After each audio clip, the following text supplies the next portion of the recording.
Hello everyone. Good morning. Myself Sandhya Kumari. Today I am going to teach in philosophy about the Buddhist philosophy. In Buddhist philosophy, in the previous classes, I have taught about the first noble truth, second noble truth, third noble truth, and today I am going to teach about the fourth noble truth. जैसे कि आप जानते हैं कि बुद्ध दर्शन एक नास्तिक दर्शन है, लेकिन इनके दर्शन का दर्शन शास्त्र में एक अहम स्थान रखता है। इन्होंने न केवल दुख की चर्चा की है, बल्कि उससे दुख के क्या कारण हो सकते हैं, दुख का से मुक्ति मिल सकता है या नहीं, और दुख को किस प्रकार से हम मुक्त हो सकते हैं, इसका भी उन्होंने मार्ग बताया है, जिसे अष्टांगिक मार्ग भी कहते हैं। भारतीय दर्शन एक अहम दर्शन है। ये केवल हमारे समस्या ही नहीं, हमारी समस्या के समाधान पर भी इन्होंने पर्याप्त व्याख्या की है, चर्चा की है, और उसके दर्शन को बहुत ही अहमियत दिया गया है। यहाँ हम बौद्ध दर्शन के फोर्थ आर्यसत्य, चतुर्थ आर्यसत्य, जिसे कि दुख निरोध कहते हैं, निरोध मार्ग बतलाया गया है, और ये मुक्ति के मार्ग हैं। और इसके बौद्धिस्टों का कहना है, जिसके प्रवक्ता भगवान बुद्ध हैं, इस दर्शन के प्रवक्ता, उनका कहना है कि हम एक निश्चित ध्येय को रखकर इन अष्टांगिक मार्गों का हम अपने जीवन में अनुकरण करेंगे तो हम मोक्ष के लिए प्रिपेयर हो सकते हैं, वहाँ तक हम पहुँच सकते हैं। सबसे पहले उन्होंने 8 मार्ग की चर्चा की है, किस प्रकार हम दुख से मुक्ति प्राप्त कर सकते हैं। इसके लिए उन्होंने 8 मार्ग का उल्लेख किया है।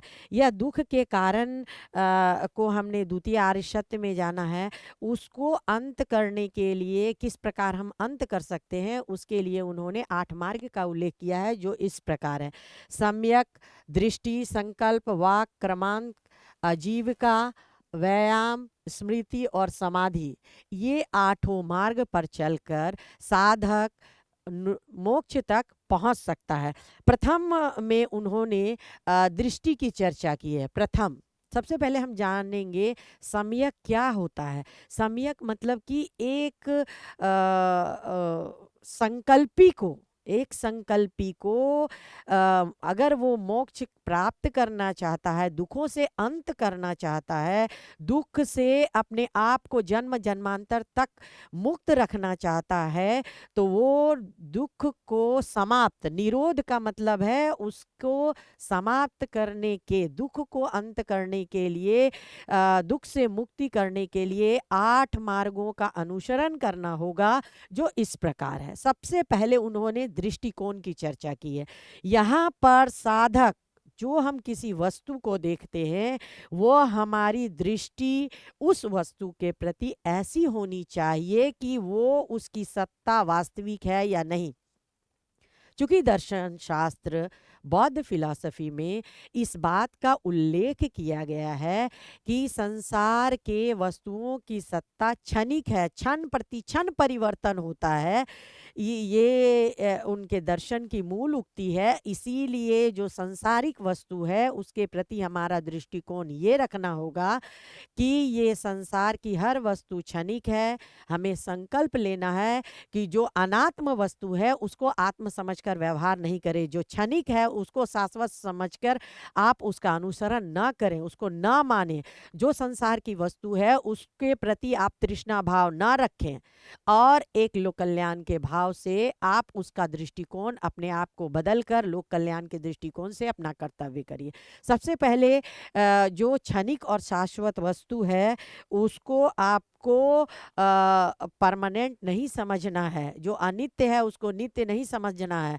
ये सब समझकर आप उन वस्तुओं को दृष्टिकोण अपनाइए, तभी आप मोक्ष के लिए प्रिपेयर हो सकते हैं। यानी मिथ्या दृष्टि को त्याग कर आपको सतत यथार्थ वस्तु के यथार्थ स्वरूप को ध्यान में रखकर आपको कर्तव्य करना है। यानी कि जब आप जानेंगे कि वस्तु का यथार्थ स्वरूप क्या है और वास्तव में वस्तु जो सांसारिक है वह क्षणिक है, तो आपको सम्यक दृष्टि अपनाना होगा। इसके लिए बौद्ध के 4 आर्य सत्यों को अपनाना होगा। दूसरा है संकल्प। ये दूसरी दृष्टिकोण है संकल्प। यानी कि निर्माण प्राप्त करने वाले व्यक्ति को सांसारिक वस्तुओं के प्रति आसक्ति नहीं रहना है। आसक्ति से मुक्ति करना है, उसको द्वेष, हिंसा इत्यादि त्याग देना है और ये संकल्प लेना है कि हमें द्वेष, हिंसा और तृष्णा की दृष्टि को छोड़ देना है और सांसारिक वस्तुओं के प्रति अपनी मोह माया समाप्त करने के लिए संकल्प लेना है। और इसमें दया और परोपकार, जैसे कि कहा गया है कि जब हम मोक्ष के मार्ग को अपनाते हैं तो हमारा दृष्टिकोण दया और संकल्प के साथ हो, दया और परोपकार। क्योंकि कर्तव्य करेंगे आप, दया और परोपकार नहीं होगा तो आप उसके लिए काम नहीं कर सकते हैं। ये हुआ सम्यक दृष्टि संकल्प। तीसरा, उन्होंने वाक की चर्चा की है, यानी वाणी। वाणी सम्यक दृष्टिकोण में, सम्यक वाणी में ये कहा गया है कि मन, वचन और कर्म से हिंसा का त्याग, लोभ, मोह, तृष्णा का त्याग, जो कारण होता है कि हमें संसारी भव चक्र में पड़कर नाना प्रकार के दुखों को झेलते हैं, उसकी भावना का त्याग, उसके लिए हमें वाणी में भी सम्यक दृष्टिकोण अपनाना पड़ेगा। और अप्रिय वचन, मिथ्या वचन, पर निंदा, ये सभी का त्याग करना पड़ेगा। इसको हम लोग सम्यक वाक बोलते हैं। अगला है चौथा जो क्रमांत मतलब हम कर्म कैसे करते हैं। सम्यक दृष्टिकोण और केवल संकल्प के साथ हम मुक्ति का मार्ग अपना नहीं सकते हैं। उसके लिए हमें वाणी पर भी सम्यकता लानी पड़ेगी, सम्यक दृष्टिकोण रखना पड़ेगा। सम्यक वचन के साथ हमारा कर्म भी करना पड़ेगा। इसके लिए आपको हिंसा, दूसरे के प्रति हिंसा कर्म में नहीं होना चाहिए। मन से, वचन से और कर्म से हिंसा नहीं होना चाहिए। यानी कि आपका कर्म ही सर्वश्रेष्ठ है। कर्म को दया और परोपकार के दृष्टिकोण में रखकर आपको कर्म करना है। आजीविका, चूंकि हम जानते हैं कि हिंसा को त्याग किया गया है बौद्ध दर्शन में, और हिंसा पर बहुत अधिक जोर दिया गया है। आप देखेंगे कि गांधीयन फिलॉसफी में भी यही बौद्ध और जैन से प्रेरित होकर हमारे महात्मा गांधी ने जो सत्य और हिंसा का सिद्धांत दिया था, वो मुख्यतः इन्हीं दर्शनों से प्रेरित होकर किया था। और उन्होंने ये हमारे आजीविका में भी हिंसा का उपयोग नहीं करना, आजीविका में भी हमें वैसे किसी के हिंसा को करके आजीविका नहीं अपनाना है। वैसे आजीविका का मतलब ये होता है कि साधक को इस बात का पूरा ध्यान रखना चाहिए कि कोई भी नए बुरे भाव, जो आप जीविका उपार्जन के लिए कार्य करते हैं उसका साधन शुभ होना चाहिए। अशुभ साधनों का प्रयोग जीविका उपार्जन के लिए नहीं करना चाहिए। अब व्यायाम, अगला दृष्टिकोण, सम्यक दृष्टिकोण संकल्प, वाक, क्रमांक, आजीविका के साथ व्यायाम। इसका अर्थ होता है कि आप अपने अंदर में केवल अच्छे भाव रखिए, बुरा भाव जो आपके अंदर आ रहा है, यानी जो लगातार हम देखते हैं कि कभी कोई काम करते रहते हैं तो हमारा मन भटकता है और कई तरह के भाव हमारे अंदर आते हैं। वैसी स्थिति में बुरे भाव को हमारे अंदर हावी न होने दिया जाए, इसके लिए सम्यक व्यायाम की चर्चा की गई है। मन को हमेशा अपने लक्ष्य की ओर केंद्रित करें और ऐसे भावना का परित्याग करें जिससे कि बुरा भाव हमारे अंदर आता है और हमारा पूरा दृष्टिकोण को वो बर्बाद करके चला जाता है। इसीलिए सम्यक व्यायाम की चर्चा की गई है। यानी हमें लगातार इस बात का ध्यान रखना है कि किसी के अहित किसी की हिंसा और किसी के मतलब पर निंदा, ये सब का भाव हमारे अंदर नहीं आना चाहिए। हमेशा अच्छे विचार उत्पन्न हो, इसके लिए हम व्यायाम करना चाहिए। अब स्मृति, अष्टांगिक मार्ग पर चलने के लिए आपको हमेशा सतर्क रहने की ज़रूरत है। इसके लिए आपको ये बात का स्मृति रहना चाहिए कि जो हम कर्म कर रहे हैं उसमें उसमें उसका उस वस्तु के यथार्थ स्वरूप का ज्ञान होना चाहिए। यानी आप जगत को जगत, शरीर को शरीर समझिए। और इसके अलावा आपको मन को मन समझना, मतलब जो वस्तु का जो सही स्वरूप है वो आपको समझना पड़ेगा। इस बात की स्मृति रखना पड़ेगा, तभी आप उसके मार्गों को चल करके मोक्ष के लिए प्रयास कर सकते हैं। अब अगला है समाधि। अब उपयुक्त सातों मार्गों का अनुसरण करने के बाद अपनी चित्त वृत्तियों को पूरी तरह निरोध करके आप समाधि के लिए प्रिपेयर हो जाइए, तभी आप मोक्ष के लिए प्रशस्त हो सकते हैं। प्रथम अवस्था में शांत चित्त, ये जो है इसमें प्रथम अवस्था में शांत चित्त करके आप चार यथार्थ सत्यों को अपनाइए। उसके अलावा इन सभी आर्य सत्य का पालन कीजिए।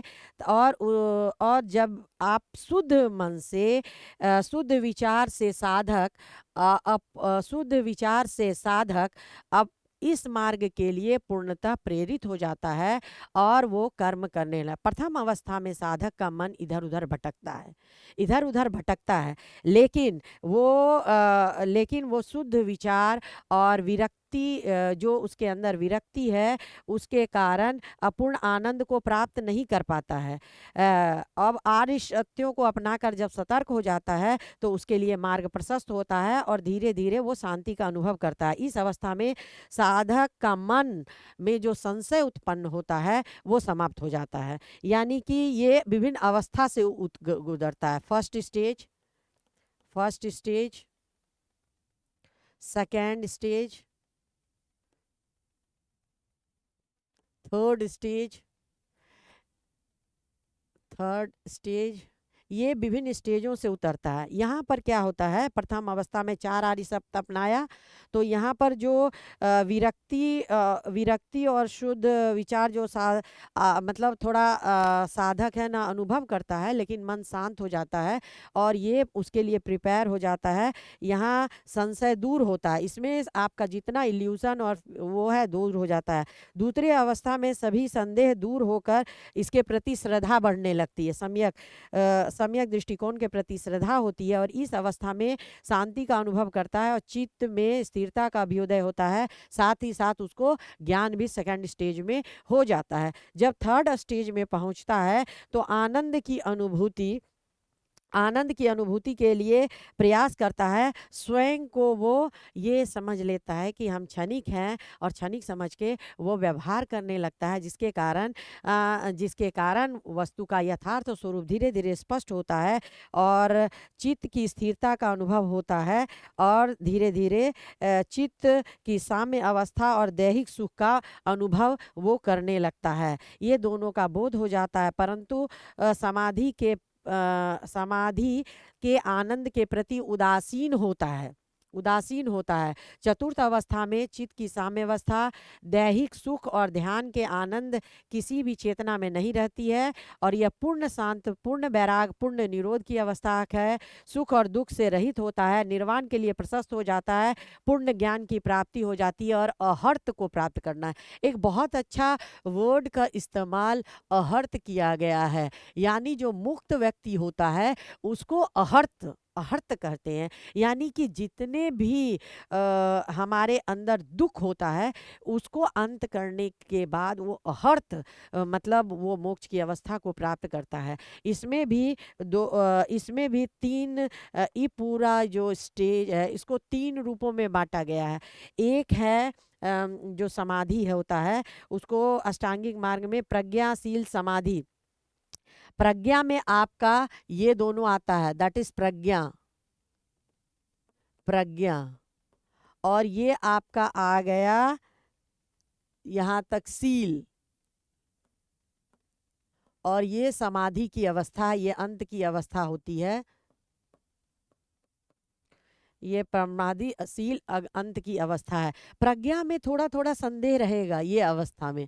फिर यहाँ आते-आते उसमें शील का अनुभव होता है और शीलवान वो बनता है और समाधि की अवस्था में पूर्णतः वो परम तत्व को अनुभव करता है और परम तत्व के प्रति उसमें सजगता आ जाती है, जिसके कारण उसका दृष्टिकोण संसार के यथार्थता, यानी कि संसार में जो क्षण प्रति क्षण परिवर्तन है, जिसको कि क्षणिकवाद में उन्होंने चर्चा की है, उसका ये अनुभव करने लगता है, जिसके कारण संसार की वस्तुओं से उसकी विरक्ति होती है और उसको परम तत्व का ज्ञान होता है। अब हम बात करेंगे कि जब ये मुक्ति की मार्ग बताते हैं तो इसमें मुक्ति के लिए दो तत्व की उल्लेख किया है, जीवन मुक्ति और विदेह मुक्ति।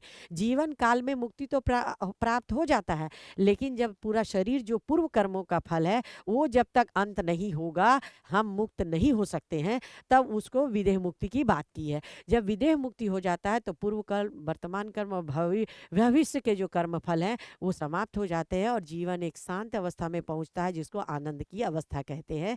इसके साथ ही ये अध्याय जो आपको एमजेसी सेमेस्टर 3 में पढ़ना था, उसको आज कंप्लीट होता है। अब अगले क्लास में हम न्याय दर्शन पर परिचर्चा करेंगे।